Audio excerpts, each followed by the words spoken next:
कोई गुजारा नहीं हो रहा, इसलिए तो मुझे आप जहाँ के दिए खुशी से ऐलान कर रहा हूँ, मैं आज जहाँ करने को तैयार है, मगर इस पेंशन से गुजारा नहीं हो रहा हमारा, इस पेंशन से गुजारा नहीं हो रहा, इससे तो खुशी से सरकार इजाजत दे, मैं आज जहाँ करने को तैयार है। सरकार अगर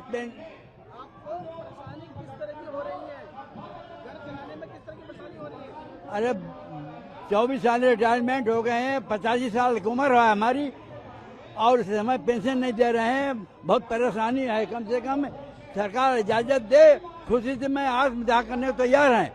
ऐसी पेंशन सरकार से निकम्मी हो गई है कि इतनी धरना पेंशन दे रहे हैं, कभी आज तक आश्वासन दे रहे हैं, कोई पेंशन नहीं दे रहे हैं। ये आत्मजा हमसे खुशी से आत्मजा करने को तैयार हैं हम।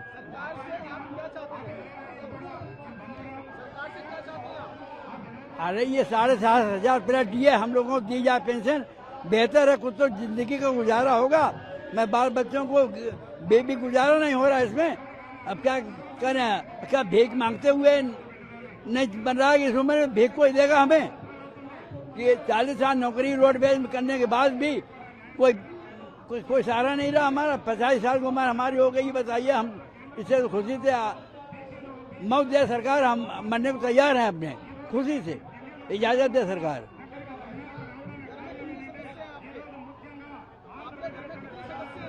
अरे पेंशन हमें 7,500 प्लस दी जाए।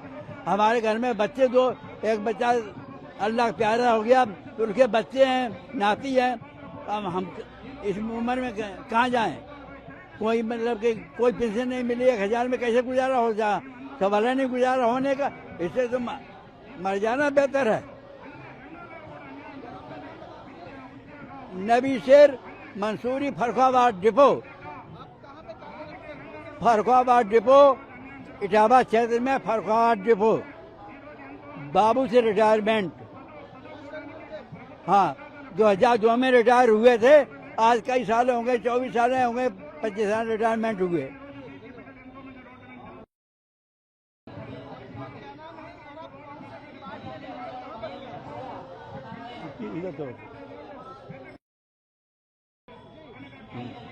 मेरा नाम नासिर खां है, मैं बहराइच से आया हूँ और EPF 95 संघर्ष समिति में मैं प्रदेश उपाध्यक्ष हूँ। लखनऊ से आया हूँ। हमारी डिमांड ये है कि हम लोग ये धरना प्रदर्शन जो कर रहे हैं सिर्फ अपनी पेंशन के लिए कर रहे हैं। 7,500 प्लस दिए प्लस महंगाई भत्ता, ये हमको चाहिए। और आज 10 साल से ये धरना प्रदर्शन चल रहा है और बुल्डाना में 8 साल से बुल्डाना में धरने में बैठे हुए हैं। आज तक किसी को ये पता नहीं चला कि आज इतने दिन से चल रहा है धरना प्रदर्शन और किसी मंत्री या माननीय प्रधानमंत्री को ये पता नहीं चला कि इतने दिन से धरना चल रहा है और कैसे लोग मर रहे हैं, कैसे मिट रहे हैं। अरे कैसे लोग मर रहे हैं? अरे हम लोगों को पेंशन 1,000 रुपया मिलती है और 1,000 में हम लोग क्या कर सकते हैं? हमें आप बता देना चाहते हैं। बहराइच में एक साहब मेरे पास आए थे कि मेरे बीबी की तबीयत खराब है, तो उनसे मैंने कहा कि आपको पेंशन मिलती है? तो कहने लगे 1,000 मिलती है, 1,000 में हम अपने जो सिलेंडर नहीं ले पाते हैं कि सिलेंडर ले ले, और कि बच्चों को क्या खिलाएंगे या बीबी को क्या खिलाएंगे। तो जब उन्होंने कहा कि हमारी बीबी की तबीयत खराब है और नासिर भाई कुछ पैसा दे दीजिए हमको, तो हमने कहा कि पैसा हम दे देंगे और तो थोड़ा रुक जाइए, हम बैंक से निकालेंगे तो आपको दे देंगे। तो उन्होंने कहा कि नहीं जरूरी है, तो हमने बैंक से पैसा दूसरे से मंगवाया और दुकान से मंगवा के पैसा उनको दिया। जब उनको पैसा दिया तो जब पहुंचे तो उनकी बीवी मर चुकी थी। मेरे दोस्तों, ये हैसियत है मेरे इन कर्मचारियों की। ये सैलाब जो जुटा है, ये जो मांग रहे हैं गलत नहीं मांग रहे हैं। ये मेरा हक है, मैंने कंट्रीब्यूशन किया है, पैसा जमा किया है, और जब पैसा जमा किया है तो मेरा हक है। मैं भीख नहीं मांगता हूँ माननीय प्रधानमंत्री जी से या मंत्री से, मैं भीख नहीं मांगता हूँ, मैं अपना हक मांगता हूँ। और हमको हक अपना मिलना चाहिए। ये समझ लीजिए, अगर हक नहीं मिलेगा 200 पेंशनर हमारे रोज मरते हैं। बताइए कितनी बड़ी बात है। अरे तो हम लोग भी जब खड़े होते हैं तो मेरे बगल में पोता आता है, दादा 10 रुपए दे दीजिए। जेब में हाथ डालते हैं तो जेब में पैसे नहीं है मेरे दोस्तों। जब नाती आता है कहता है नाना 10 रुपया दे दीजिए, तो 10 रुपया मेरे पास नहीं होता है मेरे दोस्तों। तो हम 1000 पेंशन में, मेरे दोस्तों 1000 पेंशन में हम क्या कर सकते हैं। 1000 पेंशन में हम समझ लीजिए सुबह, अब हम अपनी हैसियत बता रहे हैं। हमारे घर में हमारी वाइफ की तबीयत खराब हुई। जब हमारी वाइफ की तबीयत खराब हुई तो उन्होंने हमसे कहा जाए दवाई ले आइए। तो मैंने कहा कि 2 दिन हुआ, नाश्ते पानी में 1000 रुपया पेंशन मिलती है और हम नाश्ते पानी में खत्म कर दिया। मेरे दोस्तों कैसी हैसियत है। एक मोहल्ले में एक सिपाही रहते हैं, उन्होंने मुझसे पूछा कि आपको पेंशन कितनी मिलती है, तो मुझे इतनी शर्म आई तो उनको हम टाल के अलग हट गए। तो शर्म आती है मेरे दोस्तों। और माननीय प्रधानमंत्री जी को ये सोचना चाहिए कि हम 1000 रुपया देते हैं तो 1000 में कैसे भला होता है, कैसे चलाते हैं। अरे आप बता देना चाहते हैं कि ये लोग यहाँ पे ये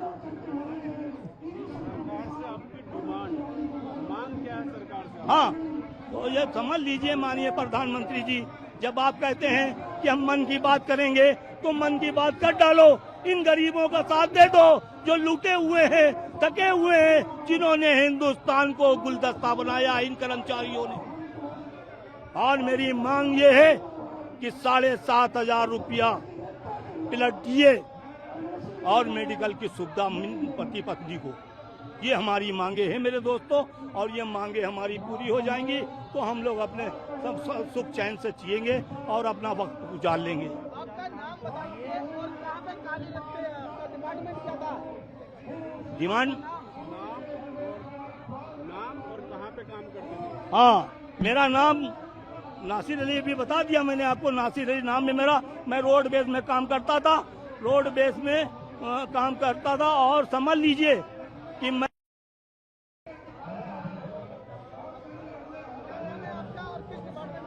इरिगेशन में, UP project corporation tubewell department में 750 रुपये बेसिक डीए प्लस पति पत्नी को मेडिकल अलाउंस फ्री, चिकित्सा शुरू, ये मांग है हमारी। मेरा नाम आनंद प्रकाश त्रिपाठी है। प्रयागराज उत्तर प्रदेश से मैं आया हूँ। परिवहन विभाग में मैं सर्विस कर रहा था, सर्विस किया हूँ कार्यालय डिस्ट्रिक्ट से हैं। हमारी जो 4 सूत्री मांग है 7500 रुपये प्लस डीए महंगाई भत्ते सहित, और आश्रितों को भी उन्हें भी पेंशन का लाभ दिया जाए उतना। दूसरी मांग हमारी है कि हमारे आश्रित को चिकित्सा सुविधा दिया जाए। और तीसरी मांग हायर पेंशन की है, जो हायर पेंशन के सुप्रीम कोर्ट के द्वारा दिया गया आदेश हुआ है, उसी आदेश के क्रम में हायर पेंशन जो लाभान्वित है उन्हें दिया जाए। जो कर्मचारी ईपीएफ के मेंबर हैं और वो इससे वंचित हो चुके हैं, उन्हें 5000 रुपया दिया जाए। 4 सूत्री मेरी मांग है। और हमारी सरकार ये जो है आज तक बार बार आश्वासन दिया जाता रहा है कि आपका काम हो रहा है, आपकी मांगे जायज है। प्रधानमंत्री ने भी कहा कि आपकी मांग जायज है और आपका काम हो रहा है। लेकिन दुख की बात है कि बार बार आश्वासन देने के बावजूद अभी तक हमारे प्रधानमंत्री नरेंद्र मोदी जी ने अभी तक डिक्लेयर नहीं किया। और दुख की बात है कि कानून जो ईपीएफ 95 है, पेंशन योजना, ये 95 में लागू हुई, जिसको सरकार ने बार बार हर सरकारें जो आती रही उसको तोड़ मरोड़ कर्मचारी के हित में करती रही हैं, स्कीम में बदलाव करते रही हैं। आज ये दुर्भाग्य की बात है कि करीब 2014 से भाजपा की सरकार बनी, नरेंद्र मोदी जो हमारे प्रधानमंत्री हैं, उन्होंने ईपीएफ 95 जो स्कीम थी उसको बदल करके अब 2026 ईपीएफ का स्कीम बना दिया। उन्होंने गजट पास कर दिया है जून के महीने 19 जून को। और ये दुर्भाग्य, उसमें कोई ऐसी कर्मचारियों के हितकर की बात गजट में नहीं लाया गया है। नाम परिवर्तन कर दिया गया है। जो ईपीएफ 95 था उसको मैं बताना चाहता हूं, उसको 2026 का नामकरण कर दिया गया। भारत सरकार से गजट भी जारी कर दिया गया, लेकिन कोई परिवर्तन नहीं किया गया है। जो नियम कानून, जो पेंशन के निर्धारण के नियम बने थे पहले, वही उसमें आज भी लागू किया गया है। दुर्भाग्य है इस सरकार के कि यह सरकार श्रेष्ठ नागरिकों के लिए, बुजुर्ग साथियों के लिए जो 80 साल 70 साल की उम्र के हुए, उनके पेंशन का अंशदान बकायदा कटाने के बावजूद भी आज भी वो पेंशन का लाभ नहीं मिल रहा है। अगर सरकार हम लोगों को पेंशन नहीं देती है तो हमारे पैसे को वापस ब्याज सहित दे दिया जाए, हमारी लोगों की ये है। और सरकार अगर नहीं करती है, अडानी को ये मालूम हुआ है कि अभी तक ईपीएफ ऑफिस में कल जाकर पता किया हूँ, अभी लोगों को 1000-2000 रुपए जो पेंशन मिलती थी वो भी नहीं अभी खाते में आई है। कहते हैं पोर्टल बंद है, पोर्टल खराब है। बताइए, अभी तक 5 तारीख हो गया, अभी आप ईपीएफ के कार्यालय से पैसा नहीं जारी किया खाते में जो लोगों को ईपीएफ मिलता था। ये सरकार की नीति ऐसी है कि कर्मचारियों का हित कर नीति रही है, और कर्मचारियों का हित कर, ये सरकार को मैं सचेत कर देना चाहता हूं, अगर ये सरकार अभी चेती नहीं तो उत्तर प्रदेश की सरकार में इनका फुतड़ा साफ हो जाएगा। और मैं बताऊं, कर्मचारी हम लोग बुजुर्ग लोग हैं, हम श्रेष्ठ नागरिक हैं, परिवार के मुखिया हम लोग, हर परिवार में 5 अगर कर गई मतदाता हैं, अगर हमारी मांगे नहीं की गई तो ये सरकार को ये दिखा दूंगा कि आप सरकार कर्मचारी और जनता के हित करके नहीं है, आप अडानी और पूंजीपतियों के सेवक हैं। पूंजीपतियों और अडानी को ही आप सारा अपना सौंप देना चाहते हैं भारत सरकार को। और इसी बात पे मैं अपने कह रहा हूं कि ये आखिरी चेतावनी है सरकार को, अगर ये नहीं कहेंगी तो हम लोग आत्मदाह और रास्ता रोको, रेल रोको और ईपीएफ कार्यालय में तालाबंदी का कार्यक्रम हम करेंगे। धन्यवाद साथियों।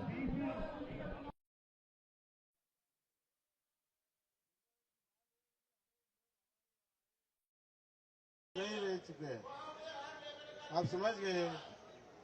ये सब बुजुर्ग लोग हैं, सरकार उसकी सुनने के लिए क्यों नहीं जल्दबाजी कर रही है। मुझे इस सेशन में जब मुझे संधि मिलेगी, इसे जिस जगह रखना चाहिए उस जगह रखने का हमेशा प्रयास रखूंगा, हमेशा कष्ट लूंगा, हमेशा साथ दूंगा। सर, जंतर मंतर पे जो पेंशनर्स हैं वो प्रोटेस्ट कर रहे हैं, उनकी क्या मांग है और आप आए हैं, आपका समर्थन उनको कितना मिल रहा है? इस जंतर मंतर पे मेरे महाराष्ट्र के, मेरे कॉन्स्टिट्यूंसी से और पूरे देश के कोने कोने से अनेक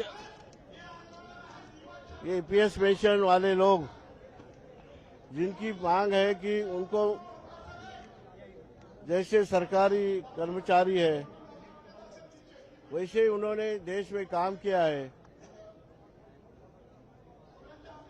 निम्न सरकार में जो संगठन होता है, जैसे कोऑपरेटिव सेक्टर है, कोऑपरेटिव बैंक है, कुछ ऐसे स्टेट के, जैसे महाराष्ट्र में महावितरण के कुछ लोग हैं, जैसे एसटी महामंडल के लोग हैं, कि जिन्होंने पूरा योगदान 30 साल से 35-40 साल सरकार की जो कुछ योजना है, सरकार के जो कुछ उपक्रम है उसमें हिस्सा लिया है। एक जगह सरकारी कर्मचारी को 1000 रुपये पेंशन मिलती है, वो अच्छी बात है, मिलना चाहिए। लेकिन दूसरी तरफ जिन्होंने उतना ही योगदान दिया है उनको खाली 1000-2000 पेंशन मिलती है। आज की इस अवस्था में आफ्टर रिटायरमेंट अनेक समस्या है। बुजुर्गों की क्या समस्या होती है, हर बुजुर्ग की अलग अलग होती है। उनको मेडिकल की समस्या होती है, ट्रैवल की समस्या होती है, कुछ फैमिली में भी अनेक समस्या रहती है, उसको तो मैं यहाँ नहीं दूरूंगा।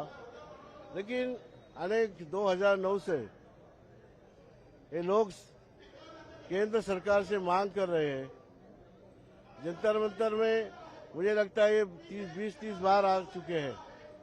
हर सेशन के वक्त यहाँ आते हैं और अपनी मांग रखते हैं और शांतितापूर्ण शांति से सरकार को मांगते हैं। हमने लोकसभा में इसके बारे में अनेक बार मुद्दा उठाया है, लेकिन अनेक एमपी इसके पीछे समर्थन में है। ये किसी की पार्टी का सवाल नहीं है, ये राजनीति का सवाल बिल्कुल नहीं है। ये सवाल है इस देश में जो बुजुर्ग ने जो काम किया है उनको पेंशन मिलने का सवाल है। इसलिए मैं आपके माध्यम से सरकार को विनती करता हूँ, ये देश के कामगार मंत्री मांडविया साहब को मैं निवेदन रखता हूँ कि इसकी बात सुनिए। इन लोगों की इस बात सरकार के पास अनेक बार गई है, सरकार को इसके बारे में केंद्र सरकार को सब कुछ मालूम है और ये समस्या हल करने के लिए निश्चित रूप से कुछ ऐसा ठोस प्रयत्न मांडविया साहब करे, केंद्र सरकार करे। ये मेरी प्रार्थना मैं यहाँ इधर रख रहा हूँ। मैं ये भी बताना चाहता हूँ कि अनेक बुजुर्ग लोग जहाँ जंतर मंतर में आए, जिन्होंने आंदोलन में हिस्सा लिया, वो चले गए हैं। ये बुजुर्ग लोगों की कितने साल तक ये ऐसा आप करते रहेंगे? तो मैं हाथ जोड़ के विनती करता हूँ सरकार को, ये राजनीति का मामला नहीं है, एक बड़े सोशल जस्टिस का मामला है। इनको न्याय दीजिए, ये प्रार्थना करता हूँ और मेरे दर्शक को थैंक यू।